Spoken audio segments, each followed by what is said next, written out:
En todo el mundo, la gente está cada vez más preocupada por la desinformación y las mentiras deliberadas que se difunden como una forma de socavar tanto el orden político existente como el orden público.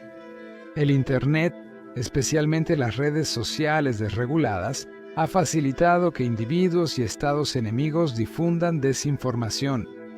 Pero el uso de la propaganda y las teorías de conspiración que ha generado han existido durante siglos.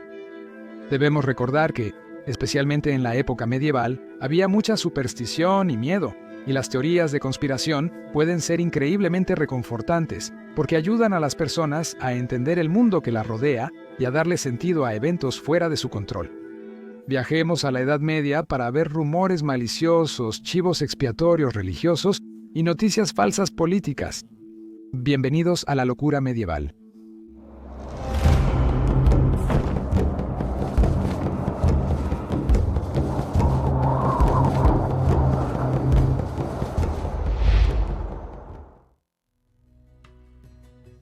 Mujeres independientes. La Inglaterra medieval adoraba las noticias falsas sobre reinas. Muchas de ellas eran mujeres poderosas y ricas por derecho propio, a menudo provenientes de tierras extranjeras, lo que las convertía en el blanco perfecto para rumores, chismes y calumnias. Mujer rica y extranjera. ¿Vienen y se casan con nuestros reyes? ¿Cómo se atreven? Juana de Navarra, duquesa de Bretaña y esposa de Enrique IV, supuestamente tenía una corte repleta de espías extranjeros. Eso ocurrió después de la muerte de su esposo, cuando Juana quedó como madrastra del rey Enrique V. Al obtener influencia en la corte, fue regente de Enrique en su ausencia, cuando él partió a Francia en 1415 y ganó la batalla de Azincourt. Un hecho que no fue bien recibido por sus enemigos políticos, quienes pronto comenzaron los rumores maliciosos sobre sus complots y maquinaciones, citando: para la muerte y destrucción de nuestro dicho señor el rey de la manera más malvada y terrible imaginable. En la Edad Media, se popularizó la teoría de que algunas mujeres usaban hechicería y brujería para ascender al poder. En 1464, el rey Eduardo IV sorprendió a sus cortesanos al casarse con Isabel Woodville, una viuda de rango medio, en vez de una princesa extranjera. Isabel, considerada la mujer más hermosa de las Islas Británicas, de pronto tenía, según decían, ojos de dragón. Su estatus como plebeya hizo que sus acciones como reina fueran vistas como irrespetuosas y arrogantes. Cuando su esposo murió, fue acusada de brujería y sus hijos fueron declarados ilegítimos para que su cuñado Ricardo III pudiera tomar el trono. Es importante recordar que en la Edad Media no colgaban brujas, colgaban mujeres. Al vencedor, el botín. Hablando del infame Ricardo III, una mujer que se convirtió en el blanco perfecto para una noticia falsa, que a menudo se ha aceptado como un hecho histórico, fue Anna Neville, su esposa. Al finalizar las guerras de las Rosas en 1485, Enrique Tudor vence a Ricardo de Bosworth y se convierte en el rey Enrique VII. Esa es la versión que la dinastía Tudor prefería difundir. El historiador inglés Juan Ross escribió para su nuevo jefe, Enrique, el libro La historia de los reyes de Inglaterra. Describió a Enrique como un buen rey que, cito, será recordado por generaciones. En cuanto a Ricardo, Ross afirmó que era un fenómeno que estuvo en el vientre de su madre durante 2 años y que por lo tanto nació con dientes y el cabello hasta los hombros, con el cuerpo deformado. En el papel de Ruth, escrito bajo el reinado de Ricardo, Ruth llamó a su jefe un buen señor y príncipe poderoso. Luego acusa a Ricardo de matar a varias personas, incluyendo a su esposa Ana. La causa de su muerte es desconocida, aunque se cree que fue tuberculosis. Sin embargo, surgieron rumores de que Ricardo la envenenó para casarse con su sobrina Isabel de York, quien finalmente se casó con el lancastriano Enrique VII para unir las dos casas. Cuando Shakespeare escribió su tragedia de Ricardo III para la audiencia de Isabel Tudor, ya se aceptaban la apariencia y maldades de Ricardo como hechos históricos. Parece que nunca deberíamos creerle a un historiador que escribe algo para complacer a quienes le pagan el sueldo. La doble jugada. Otro rey inglés que se convirtió en el tema de una teoría de conspiración fue Ricardo II. Su primo lo usurpó y se convirtió en el rey Enrique IV, llamado también Enrique Bolingbroke. Ricardo, quien solo tenía 10 años cuando ascendió al trono, no era, según todos los relatos, muy bueno en su trabajo. Después de ser mantenido prisionero por Enrique, se cree que Ricardo murió de hambre en el castillo de Pontefract. Pronto, comenzó a circular un rumor que afirmaba que Ricardo estaba vivo y a punto de reclamar el trono. Enrique sabía que su primo estaba muerto, pero al considerar que la teoría de conspiración podía ser peor que la verdad, procesó a quienes difundían rumores para frenar las noticias falsas. Escocia sabía que el rumor era un regalo demasiado bueno para ignorar y presentaron a Thomas Ward, un impostor, a quien afirmaron que era el verdadero Ricardo II. Después de todo, una Inglaterra debilitada significaba que una invasión a través de la frontera era menos probable. En un intento deliberado de debilitar a su enemigo, los escoceses difundieron desinformación. Algo en el agua. En la Europa medieval, la política oficial de la Iglesia Católica era proteger a los judíos, en parte porque Jesús era judío. Sin embargo, cuando la peste negra llegó por primera vez a Europa en 1348, los judíos fueron usados como chivos expiatorios y se hicieron falsas acusaciones de que habían causado deliberadamente la enfermedad envenenando pozos. En Europa, en tiempos de fanatismo religioso y superstición, una plaga misteriosa se asociaba de inmediato con la ira de Dios. ¿Por qué Dios estaría enojado con los medievales? Podría haber varias razones: la guerra constante entre Inglaterra y Francia o los conflictos frecuentes en Europa en general. Alemanes e italianos solían pelear, igual que los estados pontificios, Sicilia y Nápoles. Se pensaba que la peste era un castigo por no defender bien la tierra santa del infiel musulmán. En este punto era bastante obvio que los cristianos nunca iban a poder recuperar el reino de Jerusalén del Imperio Otomano.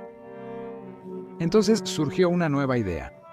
¿Y si fue porque permitieron que los judíos vivieran entre ellos y practicaran su religión? ¿Quizá los judíos habían causado la enfermedad porque estaban envenenando el suministro de agua? Bueno, según los cristianos, los judíos morían solo a la mitad de la tasa porque no usaban los pozos comunales ubicados en pueblos y ciudades. ¿Pero por qué querrían los judíos matar a todos los cristianos? Simplemente hacían el trabajo del diablo y disfrutaban destruir a los adoradores de Cristo. En tiempos de mucho miedo, todos buscaban culpables y los prejuicios ya existentes crecieron. En Toulon, en 1448, inició la primera masacre de judíos relacionada con la peste. Allanaron la corte judía y mataron a 40 personas en sus casas. A medida que la peste negra alcanzó su punto máximo en abril y mayo de 1348, ocurrieron otros pogromos. Al año siguiente, toda Europa participaba en persecuciones y masacres. En Erfurt, asesinaron entre 100 y 3.000 personas y expulsaron a los sobrevivientes.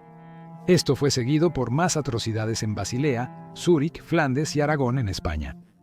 En Estrasburgo, el día de San Valentín de 1349, unos 2.000 judíos fueron quemados. Esto siguió en otras ciudades con peste, hasta que en 1350, al disminuir la enfermedad, también bajó la violencia. Tiempo perdido. Creímos interesante cerrar con una teoría de conspiración moderna que, aunque trata de la Edad Media, surgió hasta 1991. Herbert Illich fue el primero en afirmar la teoría que sostiene que el emperador del Sacro Imperio Romano Germánico, Otto el III, y el Papa Silvestre el II, también es posible que el emperador bizantino Constantino el VII estuviera involucrado, fabricaron el sistema de datación Anno Domini de manera retrospectiva, es decir, después de los hechos, para que ellos estuvieran en el centro del año especial 1000 después de Cristo, y así pudieran reescribir la historia y legitimar la reclamación de Otto al Imperio Romano. Básicamente, lo que hicieron fue adelantar el calendario 297 años para llegar al año 1000 después de Cristo, porque esa fecha era exactamente 1000 años después del nacimiento de Cristo, y eso les ayudaría a fortalecer sus reinados y darles un lugar especial en la historia. Inventaron cosas, añadieron personas y eventos ficticios y reescribieron los libros de historia. Illich afirmó que la falta de evidencia arqueológica entre 614 y 911 después de Cristo demostraba la conspiración, ya que los historiadores medievales dependían mucho de fuentes escritas. Como vimos, los historiadores pueden ser narradores poco confiables, pero no los historiadores de YouTube. Illich dice que la arquitectura románica en la Europa occidental del siglo X indica que la era romana no ocurrió tan lejos como creemos. Illich afirmó que al reformar el calendario juliano al gregoriano en 1582, se eliminaron 10 días. pero debieron quitarse 13 si se hubiera contado correctamente desde el inicio del calendario juliano en el 45 a.C. Él dice que esta anomalía de 3 días corresponde a los 3 siglos fantasma. Prepárate para lo que estoy a punto de decirte. Esto significa que en realidad ahora estamos viviendo en el siglo XVIII, ya que hay un periodo de 300 años en la historia que es completamente ficticio. Y si esto es cierto, la teoría significa que hay muchos eventos y personajes históricos que nunca existieron, incluyendo a Alfredo el Grande, el emperador del Sacro Imperio Romano Carlomagno, la invasión vikinga de Inglaterra y la dinastía Tang en China, por nombrar algunos. La escasa cantidad de historia que cubre ese periodo podría explicar por qué la época medieval temprana se conocía como la Edad Oscura y por qué durante ese tiempo casi no hubo desarrollos culturales o científicos significativos, y por qué casi no ha sobrevivido literatura de la Edad Oscura.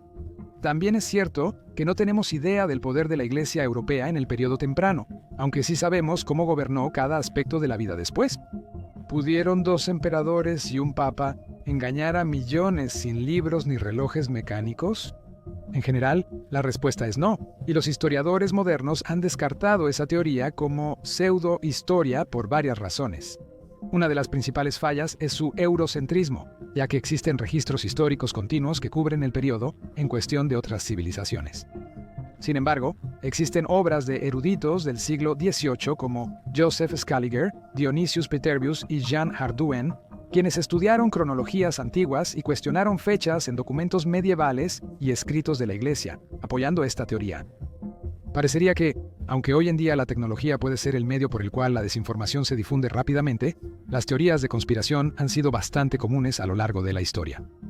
Incluso antes de Internet y la imprenta, las noticias falsas ya se difundían por todo el mundo. Hoy vivimos en una época de desconfianza y los académicos e historiadores tienen un papel importante que desempeñar al señalar la verdad imparcial. Porque las teorías de conspiración con las que vivimos hoy ciertamente no son las primeras y definitivamente no serán las últimas. Muchas gracias por ver este episodio de Locura Medieval. Por favor, déjanos saber en los comentarios aquí abajo si hay alguna teoría de conspiración medieval que omití en esta lista. Y si te gustó este video, realmente nos ayudarías suscribiéndote, ya que publicamos un nuevo video cada viernes. Así que hasta la próxima. Espero que todos tengan una semana increíble. ¡Salud!